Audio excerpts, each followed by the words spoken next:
inspires a whole different set of ideas. And I always practice on an acoustic guitar with very heavy strings. So I don't really play electric guitar at home much at all.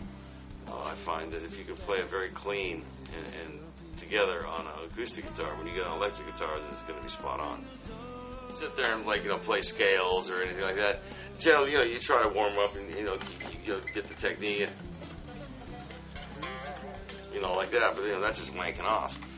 But at the same time, it's like letting the muscles open up and relax. But right now, I've been into a lot of chord melody study. Ted Green, chord chemistry. I mean, you can spend a lifetime with that book and never learn it all.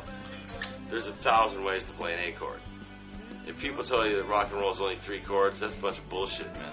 That's somebody that doesn't want to pursue anything else. I mean, you don't see that many rock players that go, they don't know that chord. You know what I mean? It's like they just want to go, which is great. I love it as much as anybody else does. But there's a lot. There's so many beautiful chords there.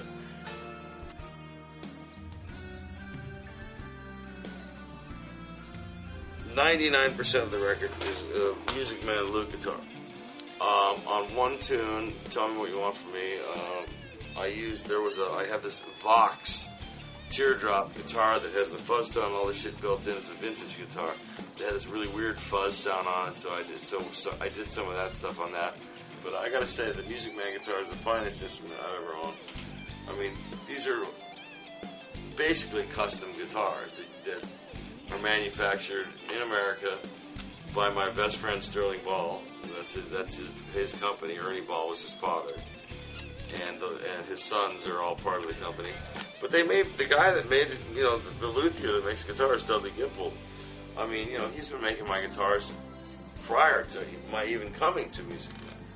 I wouldn't use the guitar if I didn't really love it, and it's such a versatile guitar. I can get, as you can tell by listening to the record, you can get so many different sounds. I used a lot of different amplifiers.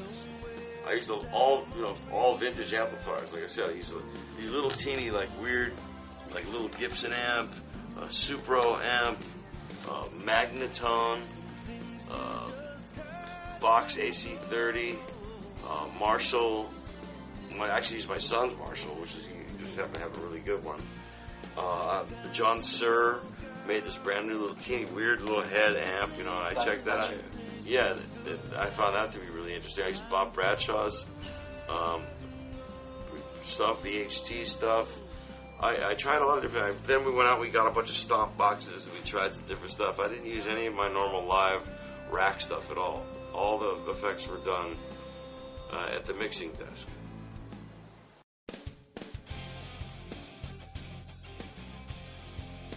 Toto was a high school band, and then Jeff went and joined Steely Dan, and then after that, him and David Page did the Soak the Breeze record, and then I joined the tour after that record was done. After I got out of high school, I was just a teenager, and then at the end of that tour, we went into the studio and started the first Toto album in 1977. So, I mean, and then I did a lot of Boz's records after that, and then we collaborated, wrote songs together, and hung, and I played live, and I'd sit in, and we did a benefit a few years back, and Udo-san put this wonderful idea to put us together on this tour. We haven't done a tour. Usually we just tour just by ourselves, but we thought, wow, this will be different. This will really be fun. And I'm hoping that, I talked to Boz. I said, what if I come out and I play with you, and then you come out and play with us, and then we do a big finale, so it's more of a It's a show where we both jam with each other, and it's strictly for Japan. It's the only place we're going to do it is Japan, so it should be a lot of fun.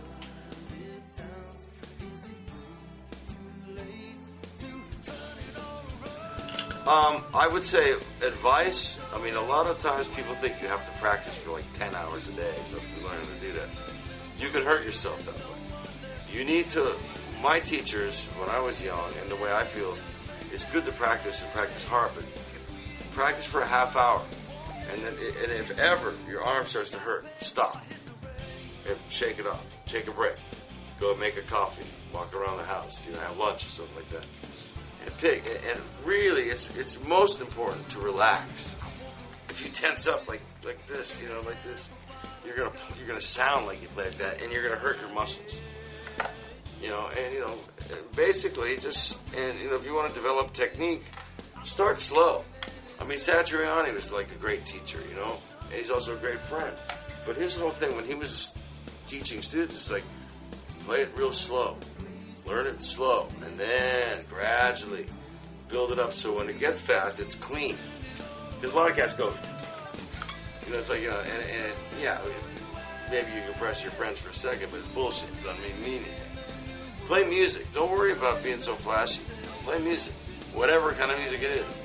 And also keep a really open mind. Just because you love metal music doesn't mean you can't appreciate a great country guitar player. Or you can't appreciate just a good pop song.